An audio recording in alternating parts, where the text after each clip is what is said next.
Okay, so good morning or good afternoon, everyone. I will be discussing in this recording the sample problems for acids, bases, and pH. So let's start first with our standard formula. So if an acid HA is dissolved in water, it would give, H2O is dissolved in water, it would give our hydronium ion and our A. Now, to get our dissociation constant, we need to get the rate of the forward reaction and the backwards reaction. So our forwards reaction, the rate forwards reaction is K, HA, and water. And our backwards reaction, forward, KF, backward, H3O, and our A, or our conjugate base. Now, to get our equilibrium, so KEQ is equal to K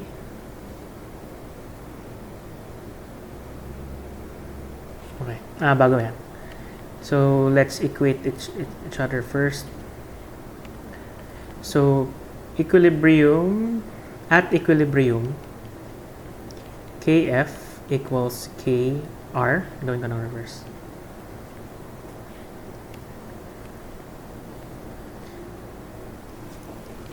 The rate forward is equal to the rate reverse, not K. Rate forward, rate backwards is the same. So forward KF, HA, A negative equals K reverse, H3O, A negative. We want our constants to be on the same side. So a bit of algebra will make it KF over KR equals H3O over times A negative over HA and A negative here. This will be our new equilibrium constant. So this is our KEQ. This is our new equilibrium constant. So KEQ equals H3O A. This was supposed to be water. Kaya pala double. Water,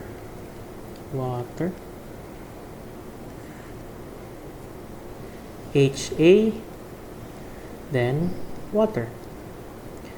Since we know that water acts as a constant, it has a concentration of 5.5555 molar. If we bring it here, we have our new constant. So KEQ times H2O. This will become our Ka, or our acid dissociation constant in water. So this will now become Ka, H3O, A negative, and HA. So this is the formula for our Ka. Okay? Now please take note that H3O is equal to hydrogen ion concentration. They are the same. Okay? Next, there is an assumption that for dilute acids, the concentration of HA is equal to A. Sorry, the concentration of the hydrogen ion concentration, H3O, is equal to A negative. So take for example, Ka, our formula from the first slide, H3O,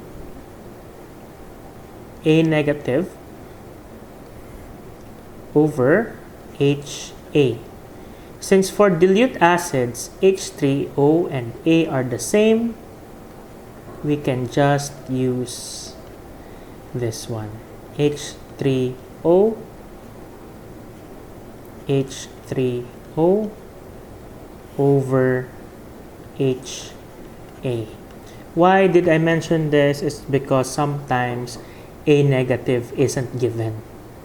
In the cases where A negative is not given,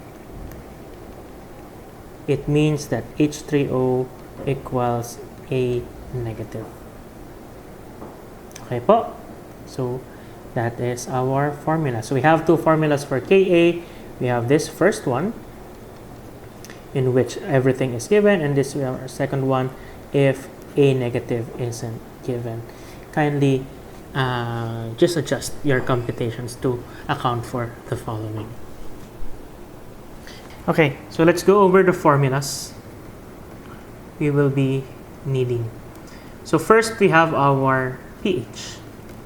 So pH equals negative log H, or negative log H3O. It's the same, remember? Now if you want to get the concentration of H3O from pH, the opposite, so H equals negative 10 raised to negative pH. 10 raised to negative pH. Okay, so in your calculator it should look like this one, in which you're going to place the negative pH. Okay, next one is pKa. So pKa is our negative log Ka. And if we want to get Ka from pKa, Ka equals again 10 raised to negative pKa. 10 raised to negative pKa. For some alternatives, POH is the same. POH equals negative log OH. And do remember that 14 equals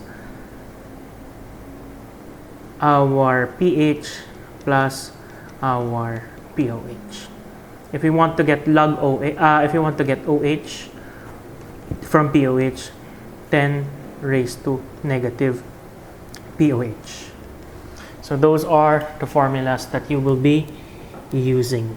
Okay, so let's start with the first one. Calculate the pH of a 0.5 molar solution of acetic acid. So this is our HA. The acid dissociation constant is this one. Okay, so what we need is our pH. pH equals negative log H. Correct? Now what do we have? We have HA, we have our dissociation constant. So Ka equals H3O. H3O, since we don't have the concentration of A negative, it is missing. We can assume that A negative equals H3O over our HA. We know our Ka, this one. We know our HA, this one. And these are two unknowns. So let's have it as x squared. So our Ka is 1.8 times 10 to the negative 5 equals our HA is 0.05 for x squared. We're going to move this here to clear it. 0.05 times 1.8 times 10 to the negative 5 equals x squared. I'm going to get the square root immediately para mabilis. 0.05 times 1.8 raised to negative 5. Get the square root of that. Our answer is 9.486 times 10 raised to negative 4. So that is our x or our h. So we just need to get it to pH. pH equals negative log h. pH equals negative log 9.486 times 10 to the negative 4th. pH equals negative log ans 3.02.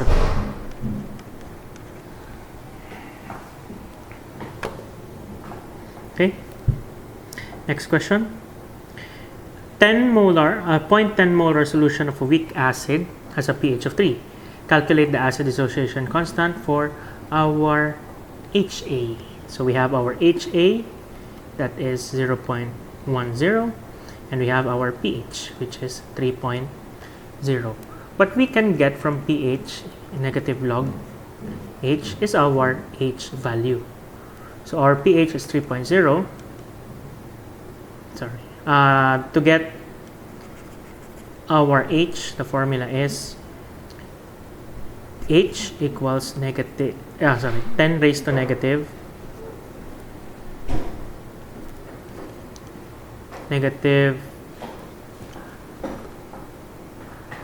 pH. So H equals 10 raised to negative 3.0. H equals 10 raised negative 3.00. H is 1 times 10 to the negative third. So that is our H concentration. Remember that our Ka equals H3O HA over HA. Sorry, our negative A negative.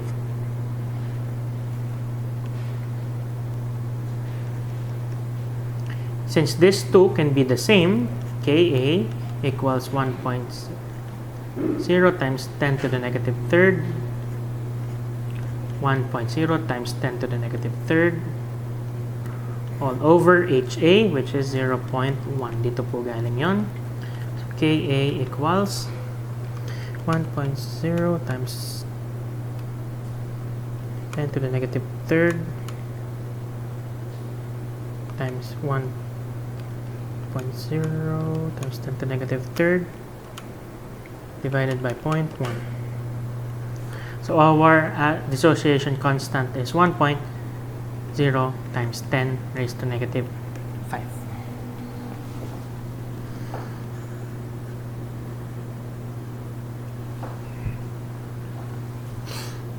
Okay. Calculate the pH of a solution if a 0.025 molar solution of a weakly acidic drug with a pKa was dissolved in water. Again, we need our H here. So 0.025 molar, this is our HA. pKa is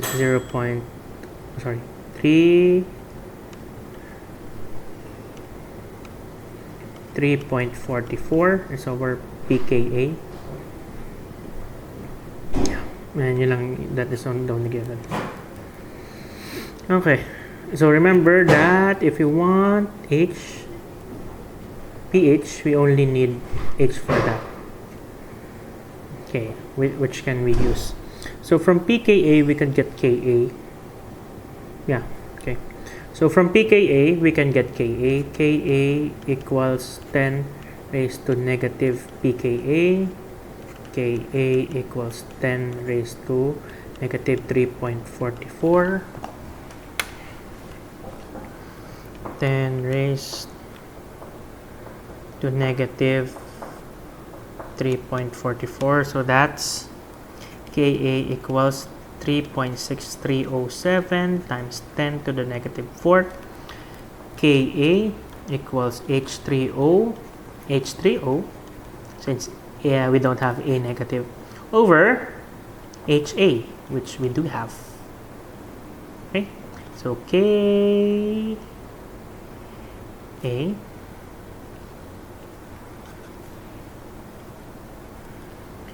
(3.6307) times 10 to the raised to negative 4 equals H3O squared over HA. Our HA is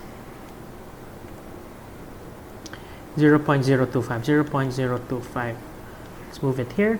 3.6307 times 10 raised to negative 4 times 0.025 equals H3O squared. Let's get the square root para makuha na po natin agad ang ating H. So, 3.6307, 10 raised to negative 4 times 0.025 square root that, we have 3.0128 times 10 to the negative third H. pH equals negative log H. pH equals negative log 3.0128 times 10 to the negative third pH equals negative log 3.0128 10 raised to negative 3 2.52. That is our pH. Okay. Okay, the OH of a solution was determined to be 1.2 times 10 to the negative 11. Determine the pH of the solution. This one is easy since we know that 14 equals pH plus POH. As long as we know POH, we can subtract it from 14. So POH equals negative log OH. POH equals negative log 1.2 times 10 to the 11. POH equals negative log 1.2 times 10 raised to negative 11. That is 10.92. So 14 equals pH plus 10.92. 14 minus 10.92 equals pH. pH equals 3.079. Diba?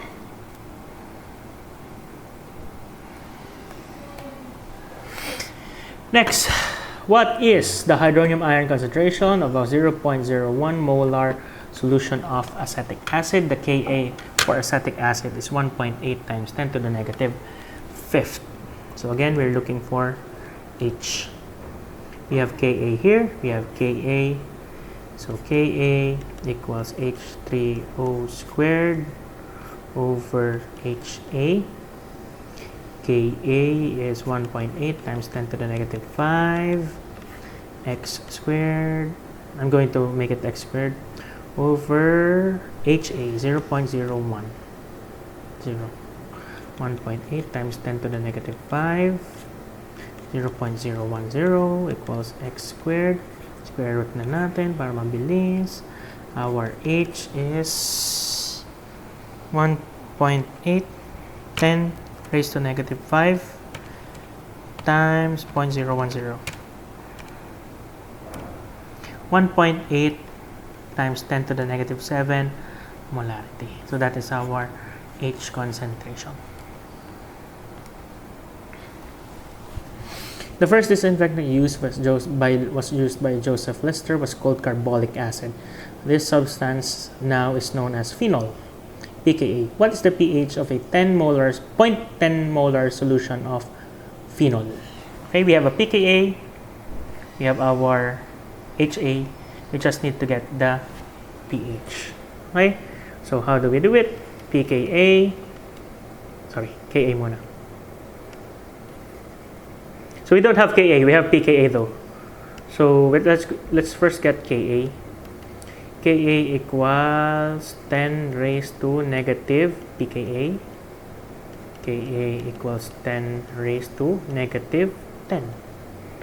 Ka is 10 raised to negative 10.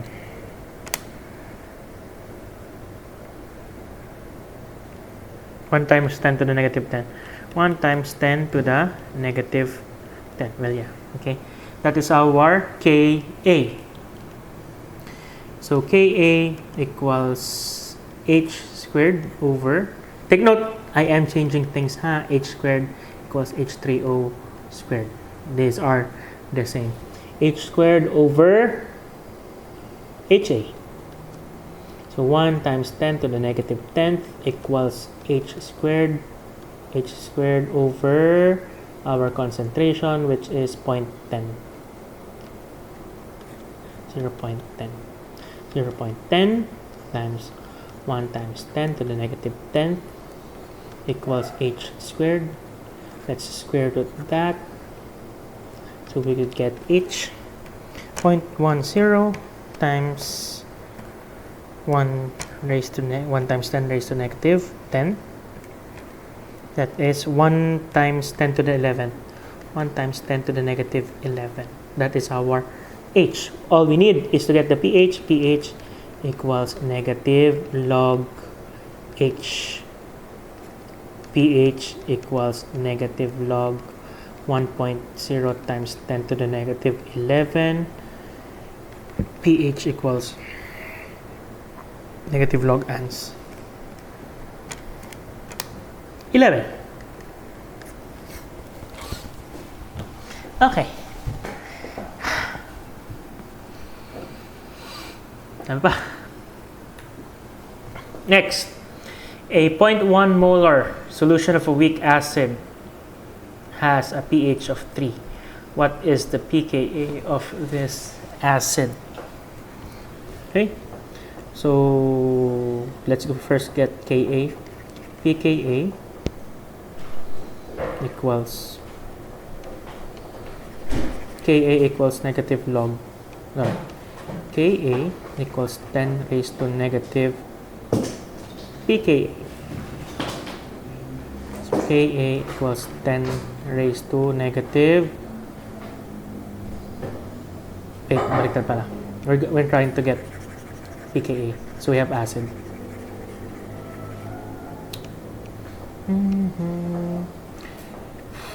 Okay. Let's first get H. So H equals 10 raised to negative pH. H equals 10 raised to negative 3. H equals 10 raised to negative 3. 1 times 10 to the negative 3. 1 times 10 to the negative third. This is our H concentration. So Ka equals this one doubled. 1 times 10 to the negative third squared.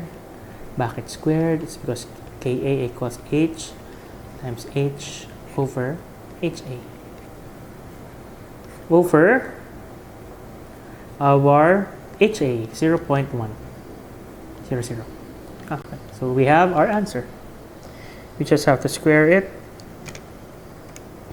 then divide by 0.1. Our Ka is 1 times 10 to the negative fifth. Okay.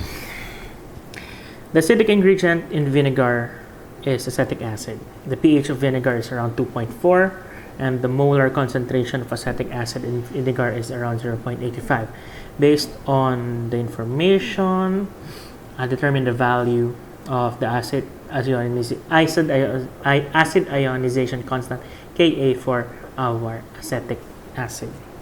Okay, so we need Ka. We have pH. From pH, we can get H. Okay na H. Okay na ang ating Ha. So let's first get pH. H. H equals negative log 10 raised to negative pH. 10 raised to negative pH. H equals 10 raised to negative, what is the pH? 2.4. Negative 2.4. H equals 10 raised to negative 2.4. 3.98107 times 10 raised to negative 3. Okay, we have our H. We also have our HA, 0.85. So, Ka equals H squared over HA. Ka equals 3.98107 times 10 raised to negative 3. Let's square this because it's not square siya, over HA, which is 0.85. We can get the Ka now. Square this answer divided by 0.85. Our acid dissociation constant is 1.86 times 10 to the negative fifth. Last one. In the following reaction in an aqueous solution, determine HA, B, BH, and A. Okay, what is the acid here? So this is the acid since it has the hydrogen. It gave the hydrogen to ammonia. So this is our base.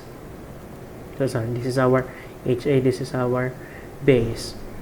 The acid that lost the hydrogen is now your conjugate base, and the base that received the hydrogen is your conjugate acid.